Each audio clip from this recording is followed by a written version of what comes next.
Komplement tal-programm tagħna. Nibdew dina il-parti billi nkomplu f'dina il-kampanja kontra l-abort, Abortion in Malta, Not in My Name. Aħna nibbekkjaw id-dritt ta' bniedem li jgħix mill-konċepiment sal-mowt naturali. U m'hemm xejn in between li jista' jawtorizza xi ħadd li joqtol bniedem. Kemm qabel it-twelid kif ukoll sakemm imut ħajja naturali. U qegħdin nagħtu appoġġ għal grupp Abortion in Malta l-ikbar grupp li hawn Malta għandhom 37,000 membru u biex aħna nispjegaw qed nipprovdaw il-materjal tagħna ma nużaw ukoll x'qegħdin jgħidu pajjiżi barranin għaliex l-abort huwa ħażin. Kif jispjegaw l-argument għax l-iskop tagħna li nedukaw il-votant u l-politikant għax dak huma ż-żewġ gruppi li aħna jinteressana. Nara flimkien. My question is that unborn fetus that cannot live outside the mother, what right do you have to tell me to carry it to term if it's an unplanned pregnancy, and odds are that if it goes into the foster care system, it will face severe neglect and abuse? So you believe that we should have the right to eliminate the sufferer, not the suffering. Is that what you're saying?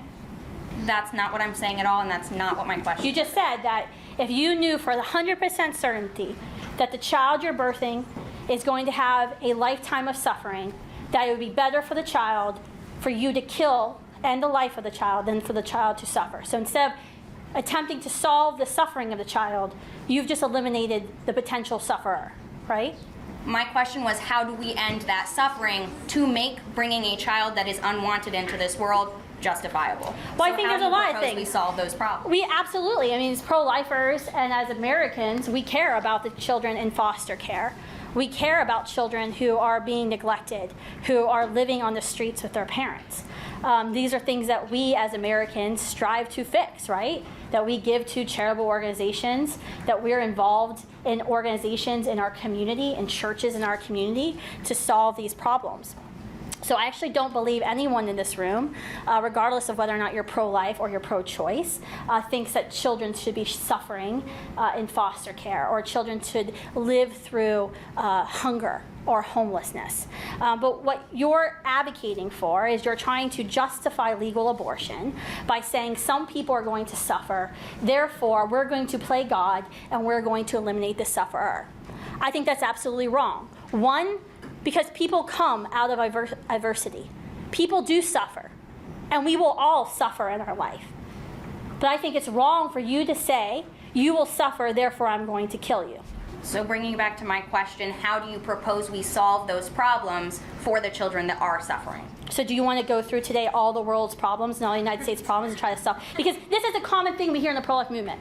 You're pro-life, but you don't care about people once they're born. You don't care about women after they're born. In fact, if you have to be pro-life, we have to do 30 different things. Yet, are you upset that the American Diabetes Association doesn't fight cancer? I specifically simply asked about Are the foster you care upset system.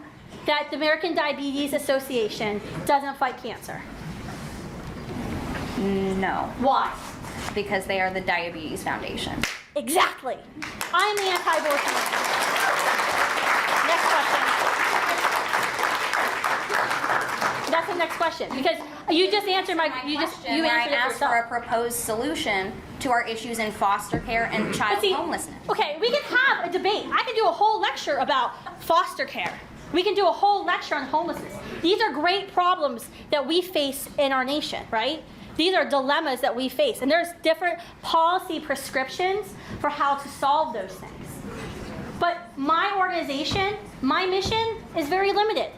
It's to abolish abortion, to make abortion illegal and unthinkable, because abortion is the greatest human rights tragedy our world faces. There's no other act of violence that kills more people every single day in America and across the world than abortion. There's nothing wrong with me fighting and spending 100% of my time doing it. Just like how there's nothing wrong with the American Diabetes Association putting 100% of their money, their research and time behind curing juvenile diabetes.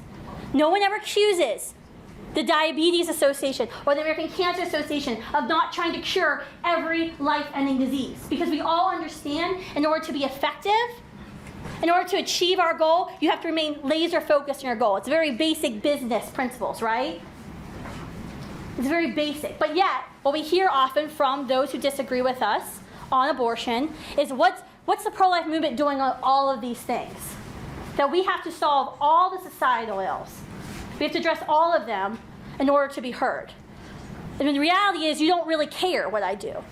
That I support children in third world countries, or that I might be volunteering at a soup kitchen, or many people in the pro-life movement are actually, they're the foster parents, they're leading the adoption efforts. It's just an argument to try to stop the actual discussion from happening, which is abortion is a moral wrong and it should be stopped.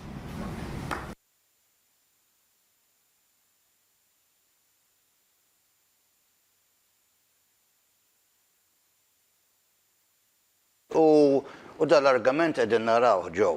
Dal-bieraħ fuq television kien hemm 3 esponenti tal-Partit Nazzjonista. Kien hemm it-tabib Stephen Spiteri li kulħadd jaf li huwa kontra l-abort.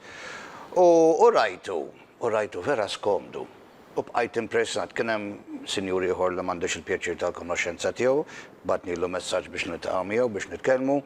U kien hemm xi waħda bjonda vella le portelli boniċi minn għalija, issa din hija esponenta qawwija tal-abort. Taħt il-protezzjoni ta' Bernard Gregg. Dejlhom star candidates. Hemm proċess fil-Partit Nazzjonista fejn jabdu xi ħadd. Is-soltu jkunu nisa jkunu sbieħ. U jtellhom ħafna biex jidhru ħafna biex jgħidu wara kemm hu sabiħ il-partit dak l-iskop. L-irġiel jgħidulhom arm candy. U di hemm problema. Għax l-istatut tal-Partit Nazzjonista, klawżola 10, biċ-ċar jissettja l-prinċipji tal-partit.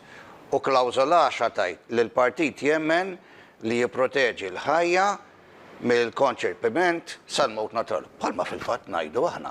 Mhux ħajja. Imma din, u mbagħad hemm xi klawżoli oħrajn li kwalinkwa tesserat mhux kandidat biss ta' anki biex titesser ruħek. Trid temmen u segwi l-prinċipji ta' dak il-partit u hemm ħafna prinċipji elenkati. Ma number 10 hija di. Issa di biksur tal-istatut ħalluha tidħol ġol partit, saret xi ħaġa ta' żgħażagħ nazzjonisti u issa qed tagħmel is-sexual health policy. Fejn jitkellmu forsi l-affarijiet il-mart, l-AIDS, il-klamidja, il-gonorea, u issa mill-dika u l-HPV. U għedin jitkellmu kemm da tikber di, għax pereżempju naf jien żgur kien għalli wieħed għalli kien applika biex imur il-Geo Clinic u taw appuntament 4 xhur bil-qudiem. Jekk inti għandek xi marda li qed tinfetta n-nies li qed tmur magħhom mhux aħjar l-għada tmur. Imma mbagħad daħlu l-abort. Mal-mart trasmiss sessualment, jiġri daw, di, qed jirriduċu l-abort il-qtil ta' tarbija innoċenti għal-marda sesswali. Jiġri da mart, meta inti toħroġ pregnant, qed ipinġuha bħala mart. U apparti minn di, hemm xi 4 oħrajn li huma magħrufin li huma kontra li huma favur l-abort, u għax raġuni oħra jiġu mill-komunità gay. Issa dinja tħawadna. Għax aħna fil-għaqda tagħna, aħna minna polling. 97%, 97% tal-gays huma kontra l-abort. U wieħed jgħid isaqsi mela kif mar Bernard u qabad 3% li huma favur l-abort u poġġihom hemmhekk fil-leadership positions fih dan il-partit biksur tal-istatut tal-partit stess. U din hemm minn hemmhekk jgħidilna ġaħan, ċittadina tat-tielet klassi, ċuċ Malti, jiena nilbisha dal-kappell m'għandix problema, imma aħna għandna vot, u aħna 97% u ħataħdu għar-risposta jekk tibqgħu sejrinek. Il-Malti ma jċċetax l-abort, u li toqgħodu tagħmlu hekk u ddaħħlu nies li jirrappreżentaw minoranza biex jagħmlu policy li tikkonċerna l-interessi tal-maġġoranza u qed ngħidu l-qtil ta' trabi innoċenti, jekk trid toqtol, mur oqtol in-nepotijiet tiegħek. Mhux tippjanaw kif ħadd toqtol in-nepotijiet tagħna, tgħidu tfajliet tagħna kif għandhom jagħmlu biex jeħelsu min-nepoti daw x'affarijiet huma.